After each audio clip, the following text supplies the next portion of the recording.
over there, Liza. You need me, and I'm coming over. No, Granddad, don't do that. Look, I'll be all right. I just need a little time. You don't sound all right. You sound terrible. Well, I just didn't get much sleep last night. Oh, I'm sure you didn't. Honey, where's Travis? I don't know. I don't know. Well, I'm going to call him at his office today. I'm going to have a little talk with him. Don't do that. Please don't do that. Now, what good is that supposed to do? Liza, we can't let this happen. It already has happened, Granddad. I just have to find out why now. Granddad, there's someone at the door. I'm going to have to go. But I'll call you back later. I love you.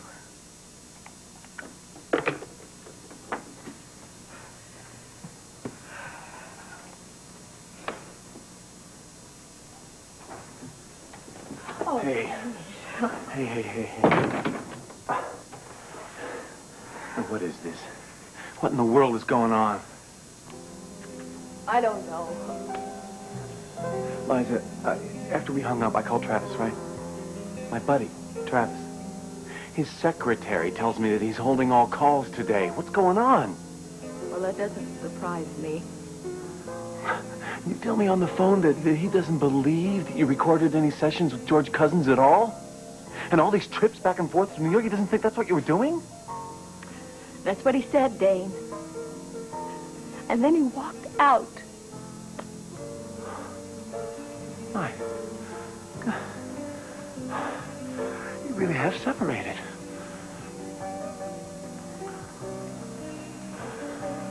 This whole career story, then. This is something he doesn't believe. And that's why he walked out. He believes the career story was a cover-up for a love affair with Tony Burton. What? The worst of it, he doesn't know that this was all set up. It was made to happen. By whom? His own father, Rusty Centel.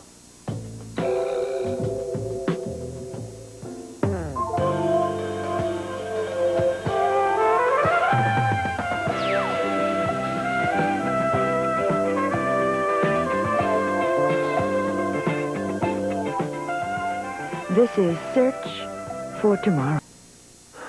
Now, wait a minute. Wait a minute here. Back it up, okay? You're blowing my mind. Blowing your mind? What do you think this is doing to me? All right, now look, Liza, let's get the facts straight, okay? One at a time. The facts. The facts are... Travis went to see George Cousins in New York. Yeah? George Cousins told my husband that, yes, I auditioned for him. No, he never asked me to come back. No, he didn't do a recording with me. What are you talking? I was right there with you. The man loved you. You knocked him dead. There's no way he didn't want you back. It was unmistakable. That's right. And he called me to come back all those times. No, wait, no, this is crazy.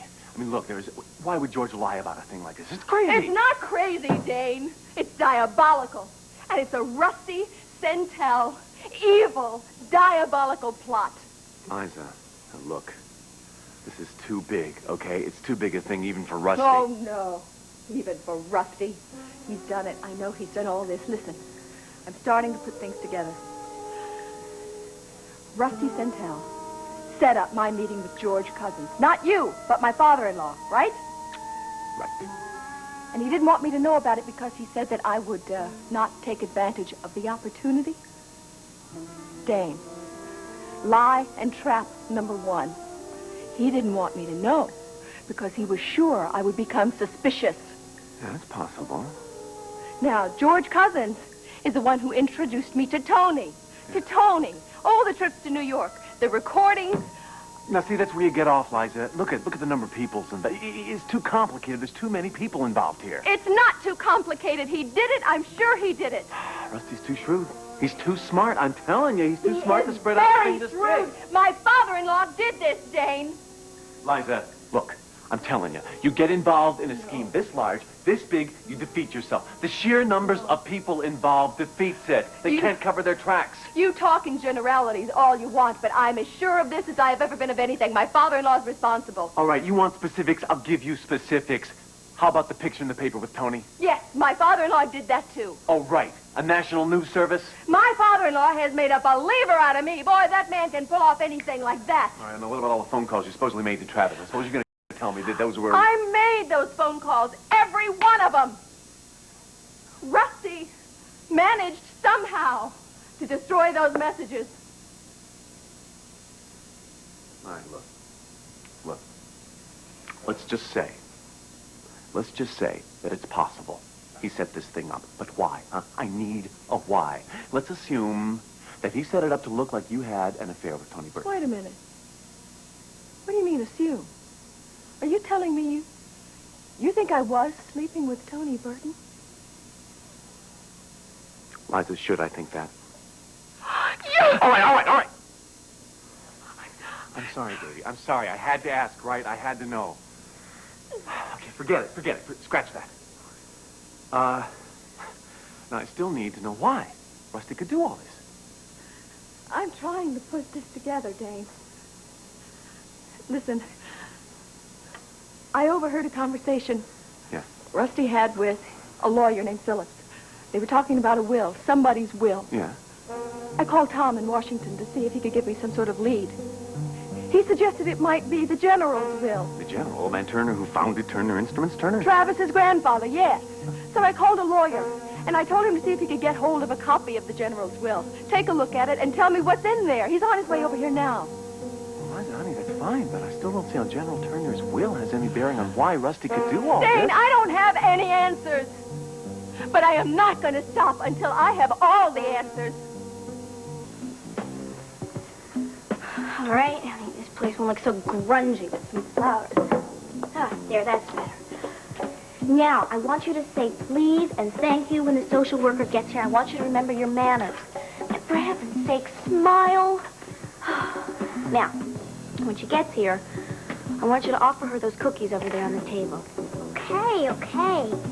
Ain't you got that thing hooked up yet? Hey, don't say ain't. Okay, look, when you give her the cookies, I'm going to tell her that you baked them. Keith brought them home from the riverboat. I don't care if Keith brought them home from the riverboat. I want to make it look like you've done something constructive since you've been home from school. That isn't going to help none. Just wish Keith would be here. Honey, you know Keith would be here if he could.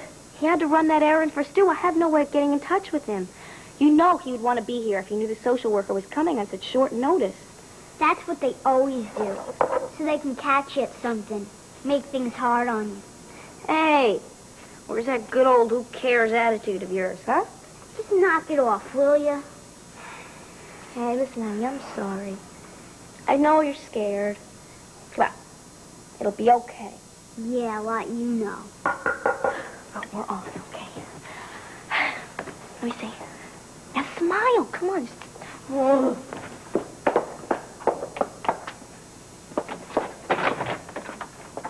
Hello.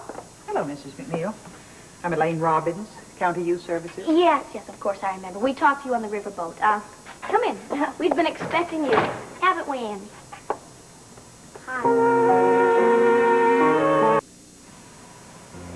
This seems to be quite an old house. Yeah, yes, it is. You're certainly a very young bride. Well, how do you cope? Old houses are the hardest to keep clean. Oh, well, we just all pitch in. I see. Well, now, let's go over this record of Andrea, shall we? Now, first off, there's her attendance record. Yeah, well, that's going to change, isn't it, Andy? Huh? Oh, you bet. I'm going every day from now on. And it also says here that there have been 2 incidents of beating up other children in lunchroom. Oh, And most recently, of course, there's the arrest for shoplifting. Yes, Miss Robbins, she's very ashamed about that. Well, the bad part of this is that all of these things have happened since her brother got married. Are you unhappy about your brother's marriage? Me? Oh, no. I'm not unhappy. Mm-hmm. That's right. Well, then it seems we have another problem, quite different. In going over Andrea's record, we came upon the information that she's been missing from a foster home in which she was placed last January. But I don't need to be in no foster home. I got my own brother to live with. That's family. That's better than a foster home. Well, sometimes that's true. And he's even married now. So it's just like I got my own mom and pop. Ain't that right, Wendy? That's right, Mrs. Robbins. I mean, we're like a family. Uh-huh. I can see that, but legally, she is still a ward of the state. So, the gist of it is that General Turner was anxious to keep Turner Instruments in the family bloodline. And so in his will, he left 40% of the TI stock to Travis Santel, his grandson, and 20% to Martin Turner, his son. What about the other 40%? The remaining? You say it's in some sort of trust fund? Yes, he set up a trust containing the additional 40% to go to any children that Travis might have. You didn't know that, did you, Liza? No. And he named Rusty Santel as trustee for the fund until the child or children turned 21. Wait a minute. Wait a minute. Are you telling me if my husband and I have a baby, that baby's grandfather, Rusty Santel, would be trustee and in control of 40% of TI stock for 21 years? Exactly. But since you and your husband have never had any children, then actually, to all intents and purposes, Rusty Santel doesn't figure into the will at all. I sincerely hope I didn't mislead you on the phone this morning, but I have to be getting on to court. I need to call my office first. May I use your phone for a second, please? Certainly, certainly, Gordon. Thank you. Yeah. Look, we just might have found our why here. If Rusty had a grandchild, he would control 40% of TI stock. I haven't been able to have a baby. That's why he wanted me out of the way. Okay, right. Now let's look at this a minute, okay? Rusty is a very rich man. Why would he want to get his hands on a child's trust fund? It's power. You don't know him. That man wants power. It's still a long shot, don't you see? Even if he was successful in getting rid of you from Travis, how is he going to find... Think about it. Thank you, Mrs. Santel. Nice to have met you, Mr. Taylor. Hey, nice to meet you, too. Thank you. You're welcome. I hope I've been of some help to you. Now that you know the will, if you have any questions, please feel free to call. And I really...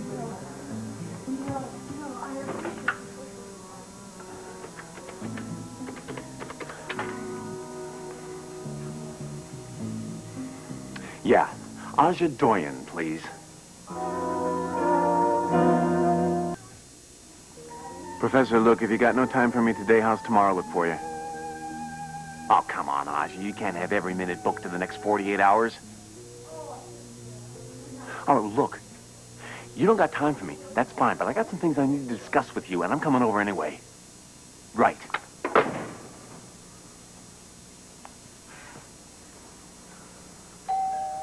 Oh, Dane. Would you get that, please? Bill. Hi.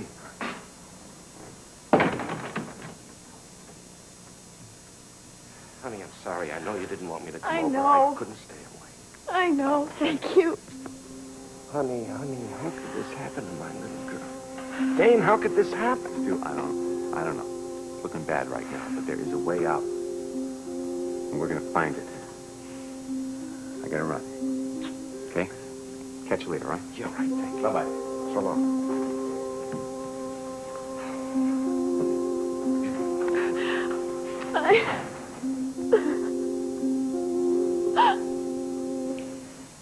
While Andrea may think it's best for her to live here with her brother and his new wife, that decision is still up to the court. What's the court got to do with it? Andy, I think Miss Robbins just means it's a technicality. No, legally, a court has to say whether she should be living with her brother or not. But why wouldn't they say that? He's my home. He's my family. Well, I didn't say they wouldn't. That's right, honey. Come on, let's not make mountains out of molehills. I mean, after all, a court or anybody would say she should live in her own home, right? Well, possibly. We'll have to wait and see. There's one other thing that we're concerned about. We haven't been able to get a birth certificate for Andrea from Chicago. They say they have none on record for her. Oh, Chicago's a big city. Maybe it's lost. Not birth certificates. not usually. Are you sure you were born in Chicago? Yeah, sure, Chicago. Well, maybe you're confused. Maybe you just lived there. No, really, I was born there. Well, we'll do some more checking on it. Have him run it through again. And I think that's everything, so I'll see you in court. Why court? Why do I have to go? Can't you tell him I'm okay now? Andy, it's okay. It's because, Andrea, as I keep explaining, legally, you are still a ward of the state. But I keep telling you. Andy, it's just that she feels very secure here with her brother. Well, I understand that, and that's why I'm allowing you to continue living here, temporarily. But a judge has to make the final decision or approval on where you live. So, I shall see you both, as I said, in court. Goodbye.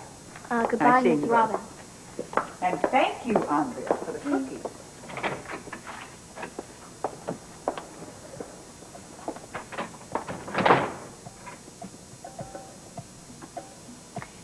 Andy, what's all this stuff about a birth certificate? Were you born in Chicago or not? Just leave me alone, will you? Thanks for calling, Joe. Oh, honey. It's just as close as I feel I can get to you right now. I'm so sorry. Well, I think this is something I better try to work out by myself. Alone? No way. There's got to be something we can do. I'm not sure there's anything anyone can do right now. Oh, yes, there is.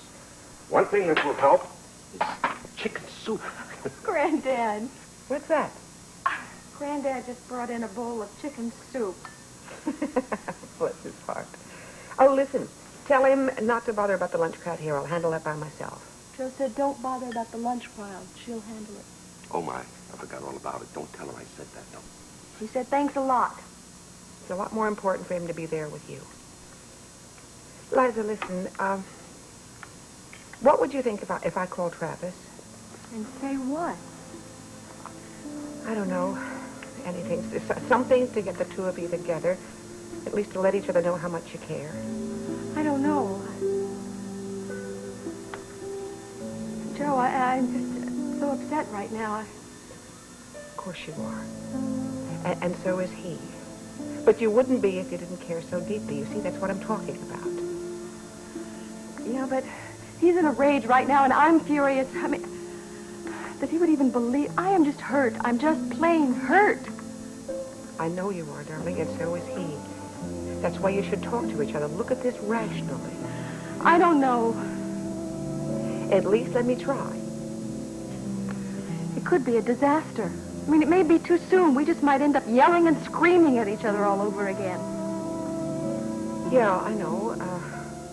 On the other hand, maybe you'll both realize it was a big mistake. Look, I'll be very careful, I promise. All right, then. And thank you. Bye-bye. Bye. Joanne! How is Liza? Terrible. Oh, it's sad, this whole thing. Travis is terribly broken up about it. It is absolutely unbelievable. It all came as such a shock. How could Travis suspect Liza of doing something like that? I would never have expected it. But I was there. Where? In New York, when Travis met that man that Liza is supposed to have been working under all this time. He denies ever having seen her except for that one time. He couldn't. She's been there all these times. I know. Well, I don't believe it. Not one word of it. Travis also says that Liza is blaming me for a great deal of what's happened. Why? I don't know. The whole thing is so confusing, but I guess Liza needed someone to blame. I don't mind. The most important thing is to try to bring them back together again. Absolutely. Look, I have to go to Chicago tomorrow. I have to meet with that corporation that's thinking of moving their business here. But maybe if we could get them together, this afternoon or this evening, what do you think? Well, that's a good idea, but on the other hand, maybe it's too soon. It might make matters worse.